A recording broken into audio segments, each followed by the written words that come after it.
ನ್ಯಾಯಾಲಯಗಳು ಯಾವ ರೀತಿ ತೀರ್ಪನ್ನ ಕೊಡ್ತಾರೆ ಈಗ ನೋಡಿ, ಅಲ್ಲಿ ಅವರು ರೀಕೌಂಟ್ ಮಾಡಿದಾಗ ಅವ್ರಿಗೆ 250 ಜಾಸ್ತಿ ಬರುತ್ತೆ ಅಂತ ಅಂದ್ರೆ ಏನ್ ಅರ್ಥ ಇದೆ ಅಂದ್ರೆ, ಎಲ್ಲೋ ಒಂದ್ ಕಡೆ ಸರಿಯಾದ ರೀತಿಯಲ್ಲಿ ಇವ್ರ ಪರವಾಗಿ ಆಗ್ಲಿ ಅವ್ರ ಪರವಾಗಿ ಆಗ್ಲಿ ಕೌಂಟಿಂಗ್ ಸರಿಯಾಗಿ ಆಗಿಲ್ಲ ಅಂತೇಳಿ ಆ ಅಧಿಕಾರಿಗಳನ್ನ ಗುರುತಿಸಿ ಅವ್ರ ಮೇಲೆ ಕ್ರಮ ತಗೋಬೇಕಲ್ವಾ.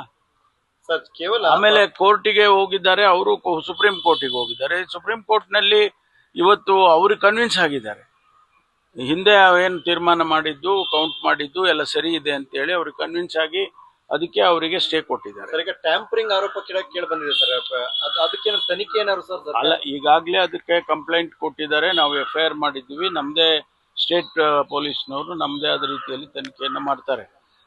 ಅದು ಒಂದು ಭಾಗ, ಇದು ಕೌಂಟಿಂಗು ಮತ್ತೆ ಆ ಪ್ರಾಸೆಸ್ಸಿನ ಒಂದು ಭಾಗ. ಟ್ಯಾಂಪರ್ ಮಾಡಿರೋದು ಕಂಪ್ಲೇಂಟ್ ಕೊಟ್ಟಿರೋದನ್ನ ನಾವು ಅದನ್ನ FSL ನಲ್ಲಿ ಮತ್ತೊಂದರಲ್ಲಿ ಎಲ್ಲ ಚೆಕ್ ಮಾಡ್ತಾರೆ. ಅಲ್ಲ, ಆದಷ್ಟು ಬೇಗ ಚುನಾವಣೆ ಆಗ್ಬೇಕು ಅಂತ ನಮ್ಮೆಲ್ಲರ ಅಭಿಲಾಷೆ ಕೂಡ. ಪ್ರಾಸೆಸ್ ನಲ್ಲಿ ತಪ್ಪುಗಳಾದಾಗ ಅದನ್ನ ನ್ಯಾಚುರಲಿ ಅದು ಸರಿಪಡಿಸ್ಬೇಕಲ್ವಾ. ಈಗ ಎಲೆಕ್ಷನ್ ಪ್ರಾಸೆಸ್ ಇದು ಏನದು